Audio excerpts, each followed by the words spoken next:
Welcome to the Retire Ready podcast, the podcast that helps Canadians prepare for all that retirement brings. I'm your host, Scott Sather, founder, president, and certified financial planner at Awaken Wealth Management and portfolio manager with Awaken Investments of Alliant Capital Partners in Regina, Saskatchewan. Thanks for joining me. So today's episode is about unlocking your pension plan or locked-in retirement account, or LIRA, when you're nearing or ready for retirement. These accounts are governed by different rules depending on whether they fall under federal or provincial legislation.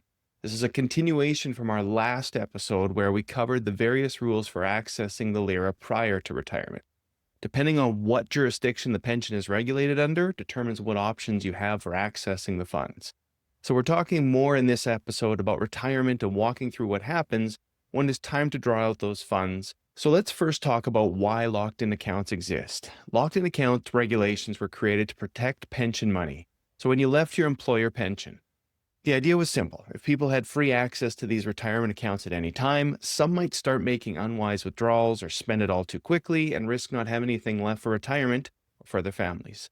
The rules created for LIRAs were meant to help ensure people weren't left destitute in retirement due to bad money decisions earlier in life. However, many of the rules were and are outdated and didn't take into consideration people retiring early and living longer. So today we're going to talk about the rules for converting your LIRA to an income type account. Your LIRA's legislation will dictate how and when you can start withdrawing from the plan.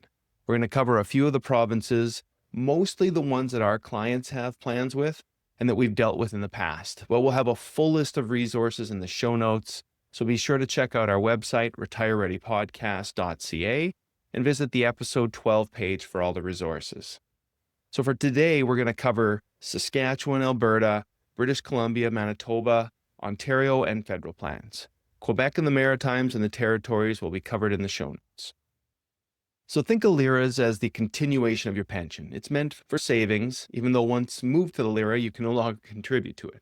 The LIRA is the equivalent of the RRSP. It's meant for the saving years. So we don't typically want to draw from our RRSP as it's meant for retirement, but if you really need it, you can. Whereas the LIRA won't allow for withdrawals unless you qualify for one of the early unlocking withdrawals that we talked about in episode 11. That's why most provinces created life income funds or LIFs, locked-in retirement income funds or LRIFs, restricted life income funds, otherwise known as RLIFs, or prescribed retirement income funds, otherwise known as PRIFs, each having different rules. Originally, there weren't a lot of options. Your LIRA would basically move to a LIF or an LRIF.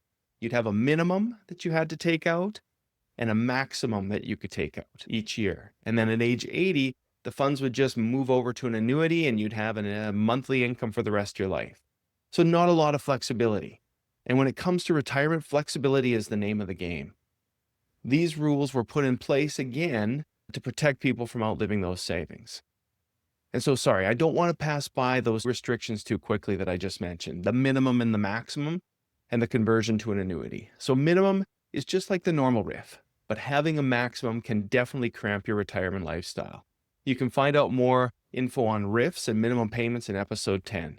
Both minimums and maximums increase over time as you age, but they're always there.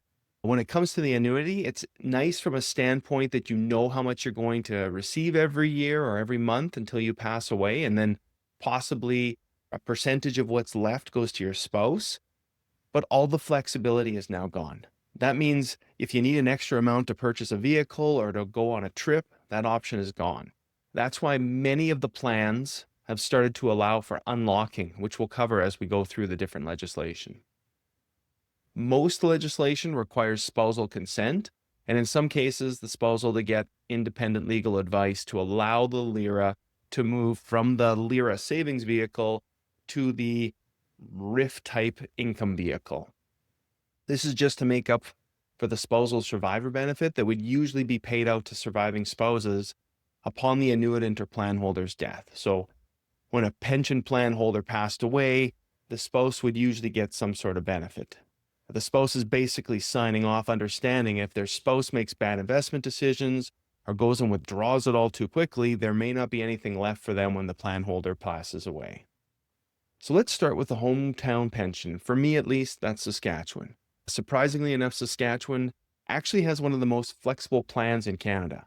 Once you turn 55 years of age, you should be able to access your account, although certain plans may restrict this, but most Sask LIRAs can be moved to a prescribed retirement income fund and start to be withdrawn as early as age 55. Once the funds are in the PRIF, they basically work just like a regular retirement income fund or a RIF. There's a minimum you have to withdraw the year after you move the funds into the account, and then ongoing after that, but there are no maximums, meaning you can take out as much as you want. The PRIF can always get moved back to the LIRA anytime before age 71. So if you decided you wanted to stop income for a period, you can do that. We'll continue west from here, with Alberta being the next on the list. Alberta plans move from LIRA to locked-in income fund, or LIF, at age 50 or older. So upon converting, the plan allows for a 50% unlocking, meaning you can move 50% of the LIRA to an RRSP, therefore unlocking the funds. This transfer happens without any tax consequence when the appropriate forms are completed for the transfer, and again, moving within those registered accounts. Again, this is a one-time transfer and cannot be done again. You can unlock less than 50%, but you can't do the transaction again. So for the sake of flexibility, I always recommend take as much as you can. The remaining 50% in the Alberta LIRA then moves to the LIF. So once in the LIF, there's no going back to the LIRA. Unlocking is not allowed if you are receiving a pension from the plan already, or if your pension does not allow for you to transfer money out of the plan because you've reached early retirement age. Next up, we've moved to the coast before we head back east, so we'll talk about British Columbia. So BC does not allow any unlocking of funds. Funds under BC legislation move to a LIF as early as age 50, and then face those minimum and maximums for withdrawals we talked about earlier. So not a very flexible plan, unfortunately. We'll head back east now, with Manitoba being next on the list. So Manitoba allows for LIRAs or LIFs to do a one-time unlocking of 50% after age 55, but only to a PRIF. So the 50% of the fund would remain with the LIF rules of minimums and maximums, and the other 50% would go to the PRIF with just the minimum and the ability to withdraw as much as you like. Now, back in 2021, Manitoba brought in a full unlocking rule for anyone over age 65. So this allows 100% of the LIRA or LIF to be taken in cash, which really probably wouldn't make sense unless it's a very small balance, or just transferred to an RSP or RIF. This is nice as it means there's one less account you have to administer. Now, the last province we'll cover today is Ontario. Ontario is like Alberta in that it allows for the one-time unlocking of 50% of your LIRA. However, unlike Alberta, it must happen within 60 days of converting from a LIRA to a LIF, and you have to wait until age 55. If you choose to unlock, and honestly, like I said before, why wouldn't you? The remaining 50% stays in a new LIF and has a minimum and a maximum withdrawal. The last one that's on our list that we're going to talk about today isn't provincial, but federal. The federal LIRA could convert to a LIF or RLIF, Restricted Life Income Fund. It can be moved as early as age 55. You have the ability to unlock up to 50% of the federal LIRA. And again, like Ontario, this transaction has to happen within 60 days of moving the funds to an RLIF, and it's a one-time thing. One thing to remember, once your funds are locked in, they remain locked in forever and ever, unless your plan legislation allows you to unlock those funds.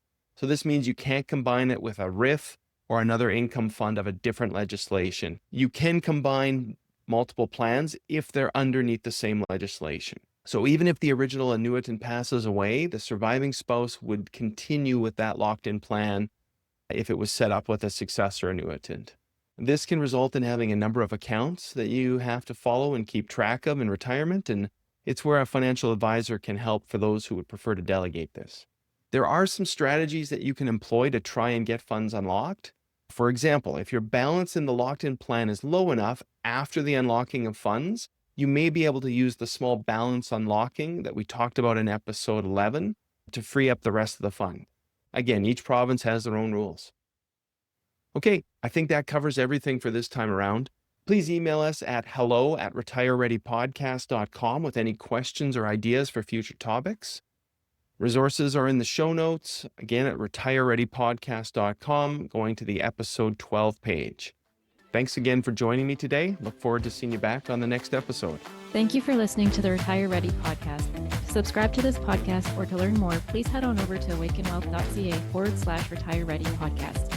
Investment services are provided through Awaken Investments of Align Capital Partners Incorporated, an approved trade name of Align Capital Partners Inc. /ACPI. Only investment-related products and services are offered through ACPI or Awaken Investments of ACPI and covered by the Canadian Investor Protection Fund. Tax planning, financial planning, and insurance services are provided through Awaken Wealth Management Limited. Awaken Wealth is an independent company separate and distinct from ACPI or Awaken Investments of ACPI. Awaken Wealth are not licensed tax professionals, and you should consult with your tax advisor before acting on any recommendations. Investments and investing strategy should be evaluated based on your own objectives. Listeners of this podcast should use your best judgment and consult a financial expert prior to making any investment decisions based on the information found in this podcast.